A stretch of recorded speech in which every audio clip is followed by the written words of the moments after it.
It's Thursday, 13th November 2025, and these are your news headlines. In Washington, the longest government shutdown in US history has finally ended, but the political row behind it isn't over. President Trump signed an emergency funding law late Wednesday, restoring federal services after 43 days. The shutdown began on 1st of October when Congress failed to agree a budget, with Democrats pushing to expand healthcare subsidies and Republicans refusing to fund them. Democrats said the support was vital for working families facing steep insurance costs. Republicans called it too expensive and too generous to insurers. Both sides had a point, but neither would budge.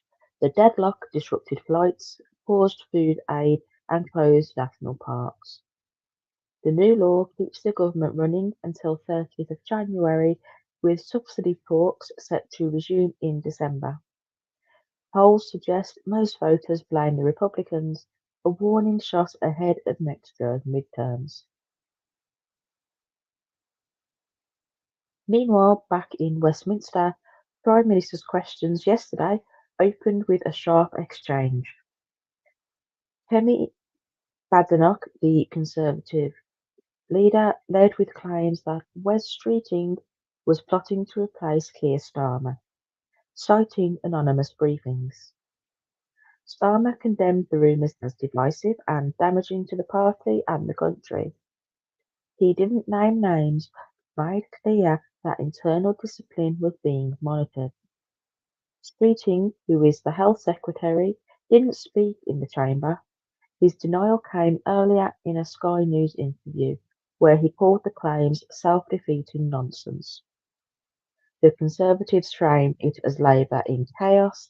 Labour insisted it was a distraction. That wasn't the only controversy in the chamber. MPs across parties raised concerns about the BBC's panorama edit of Donald Trump's January 6th speech, now the subject of a $1 billion lawsuit. Starmer defended the BBC as a pillar of public life, but acknowledged the seriousness of the editorial failure. He confirmed that Culture Secretary Lisa Nandy's charter review will include public consultation on the licence fee and editorial standards. The Liberal Democrats urged Starmer to tell Trump to drop the lawsuit. The Conservatives questioned whether the licence fee model was still viable. Justice reform also dominated exchanges. Opposition MPs pressed Deputy PM David Lammy over the 91 mistaken prison releases reported since April. Lammy announced a £10 million investment in AI tools and digital upgrades, confirmed the launch of a new Justice Performance Board, and said Dame Lynn Owen's review would be expanded to include historic case analysis. He described the system as under intolerable strain. The Conservatives accused Labour of losing control of the justice system.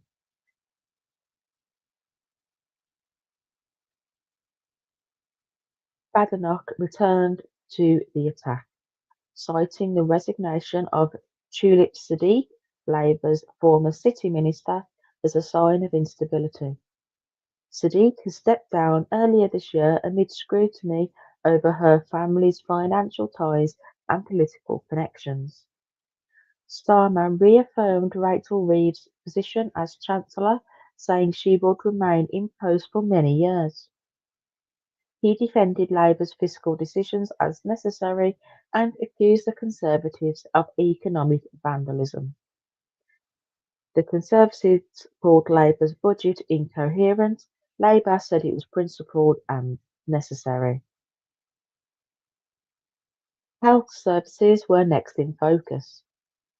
Backbench MPs raised concerns about staffing shortages in maternity and mental health services and unresolved pay disputes.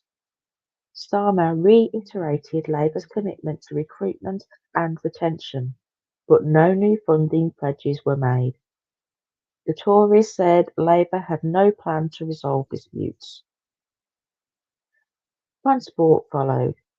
Northern MPs flagged rail and bus service disruptions in their constituencies. Starmer blamed long-term underinvestment and said Labour would prioritise regional transport, though again no new spending was announced.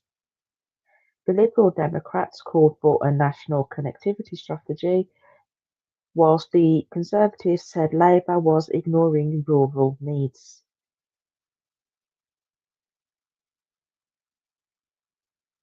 Foreign policy tensions surfaced too.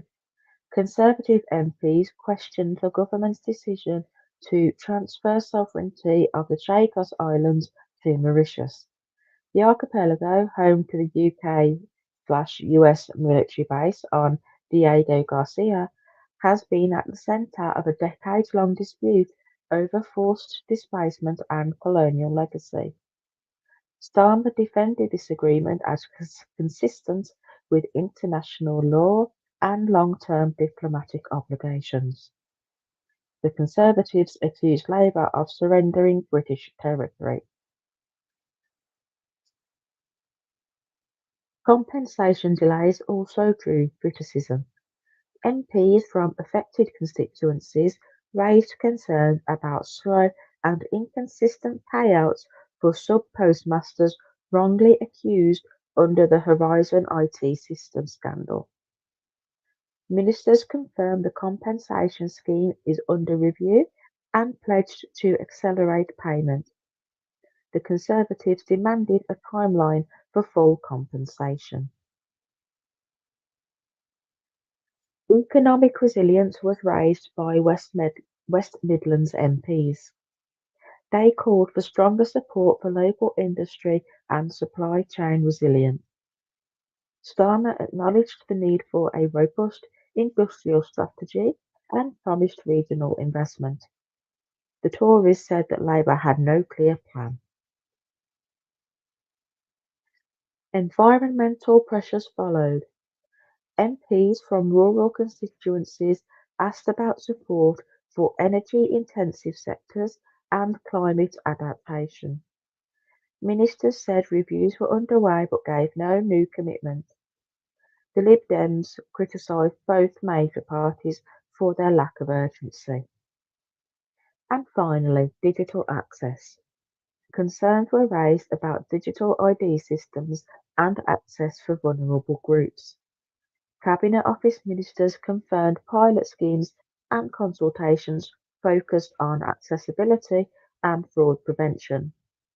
The Tories raised privacy concerns and the Lib Dems called for universal safeguards. Those are your news headlines for today, Thursday, 13th November 2025. Thank you for listening. Please remember to subscribe because my uploads are erratic to say the least. So if you are subscribed, turn on the notification bell so you get notified whenever I go live with news headlines, sometimes with breaking news. But otherwise, I look forward to talking with you tomorrow in our Friday edition of News Headlines.